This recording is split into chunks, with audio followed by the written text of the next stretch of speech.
January 1945, Holtzheim, Belgium. A first sergeant rounds the corner of a farmhouse and stops. In the yard, 100 German soldiers are rearming themselves with captured American weapons. 4 American guards kneel in the snow, hands on their helmets. A German officer crosses the frozen ground and pushes a machine pistol into the first sergeant's stomach. The Thompson slung across his shoulder weighs 10.5 pounds. He starts to laugh. This is the story of the Thompson M1A1 submachine gun.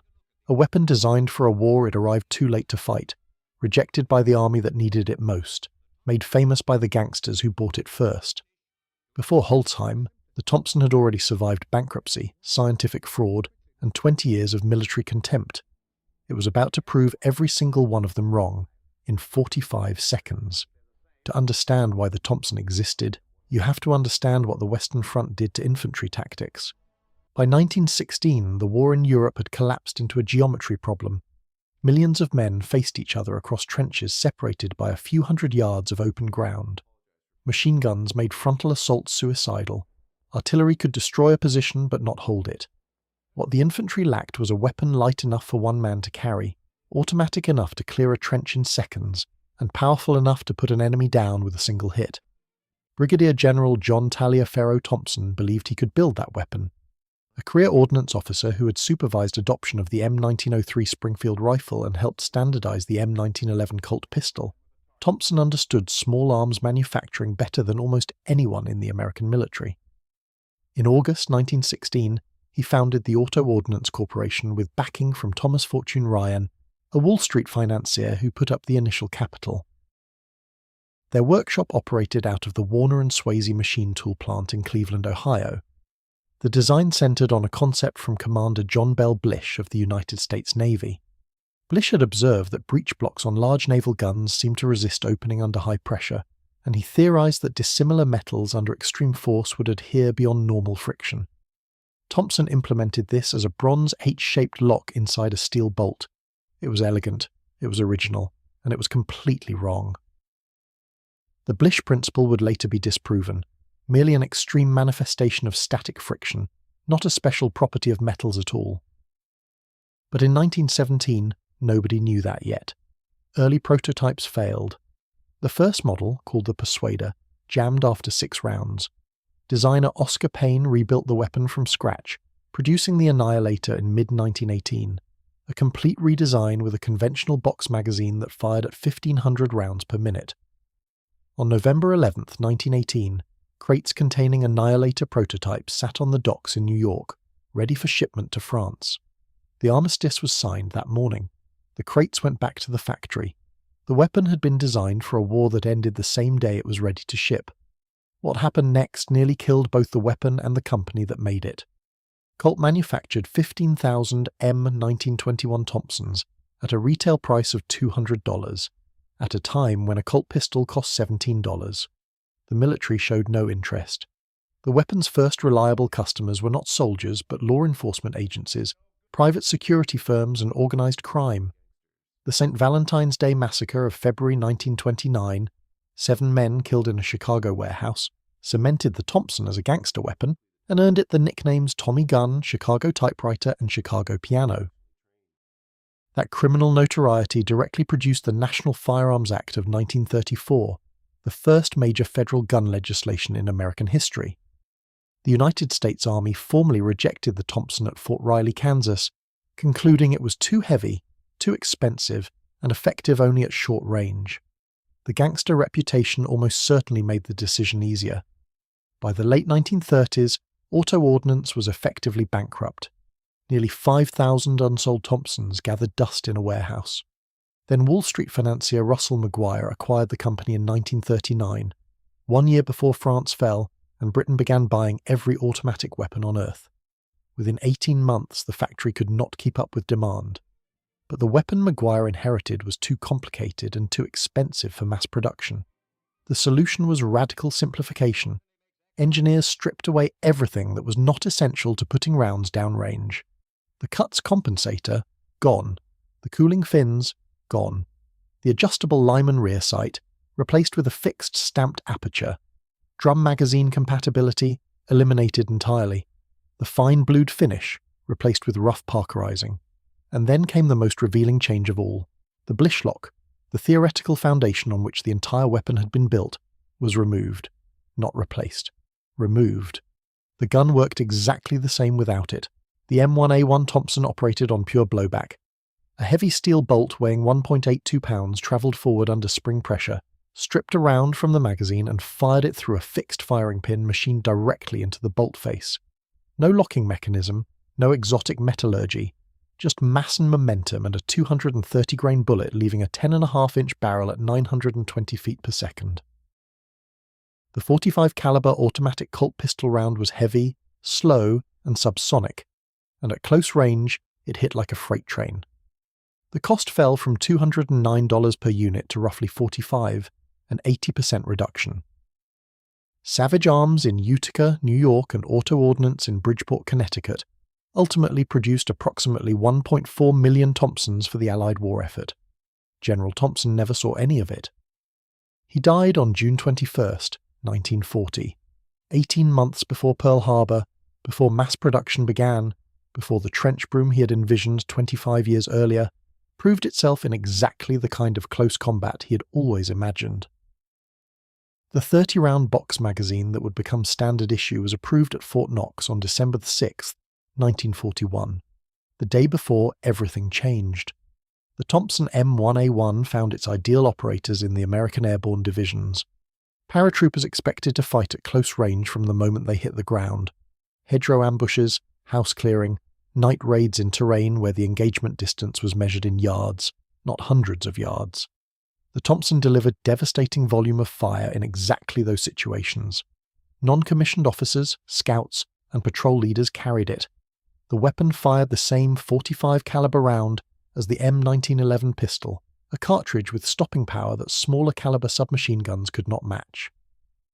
First Sergeant Leonard Funk of Company C, 508th Parachute Infantry Regiment, 82nd Airborne Division, carried his Thompson through 3 campaigns and some of the most intense fighting of the European War.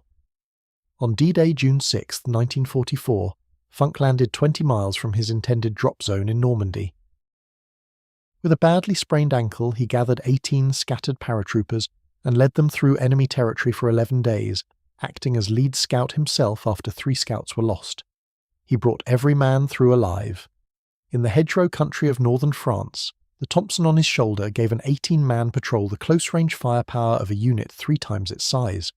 3 months later, during Operation Market Garden in Holland, Funk spotted 3 German 20mm anti-aircraft guns firing on American gliders packed with troops circling to land.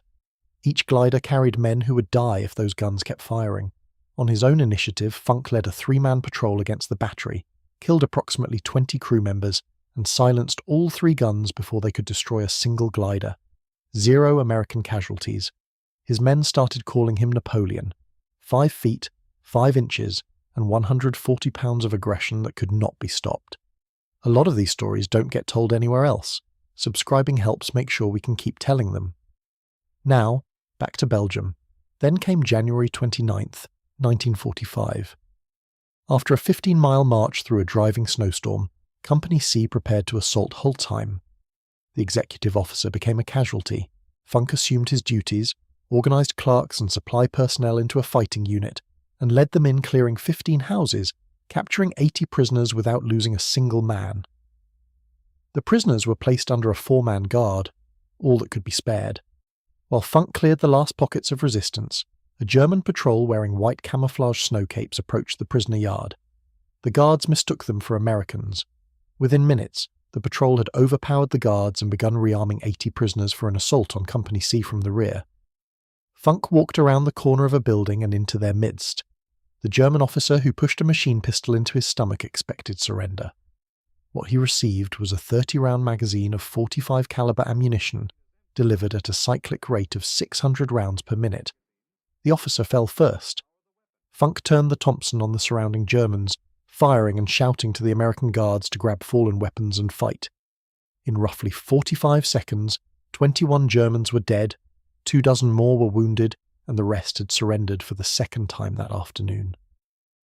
The Thompson had done in 45 seconds what nothing else could have accomplished. 1 weapon, 1 magazine, one moment where everything depended on who fired first. The Thompson's weakness was the same quality that saved Leonard Funk's life. It was heavy. At 10.5 pounds unloaded, heavier than the M1 Garand infantry rifle it was meant to supplement, the Thompson punished anyone who carried it over distance. Add a loaded 30-round magazine and the weight climbed past 11.5 pounds. The German MP40 weighed under 9. The British Sten weighed 6.5. The M3 grease gun that was designed to replace the Thompson weighed barely 8. And the 45 caliber round, for all its stopping power, was a short-range cartridge. Beyond 50 yards, accuracy deteriorated.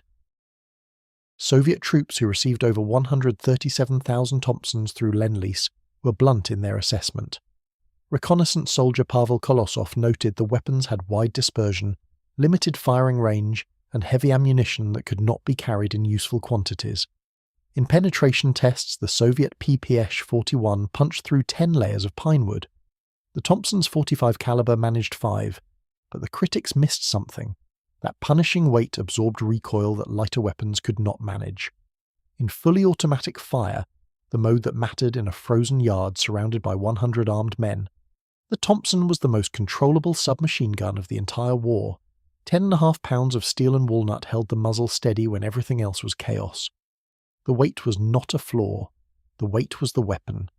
The Thompson M1A1 was officially replaced by the M3 grease gun in December 1942, but the men who carried Thompsons into combat refused to let them go. The grease gun cost half as much and weighed 2.5 pounds less. None of that mattered to paratroopers who had already staked their lives on the heavier weapon and won. When M3s arrived at the front, soldiers of the 82nd Airborne, if given the choice, kept their Tommy guns. The Thompson outlasted its replacement and its era. In Korea, American troops found themselves under night assault from Chinese soldiers wielding the same Thompsons that the United States had shipped to nationalist China through Lend-Lease. The weapon crossed the Pacific, changed hands, and came back to fight the army that built it. In Vietnam, Captain Dale Dye of the United States Marines reported seeing M1A1 Thompsons carried by advisors and South Vietnamese forces well into the 1960s. A Marine from the 1st Division was photographed carrying one during the Battle of Hue in February 1968, 24 years after the last Thompson left the factory.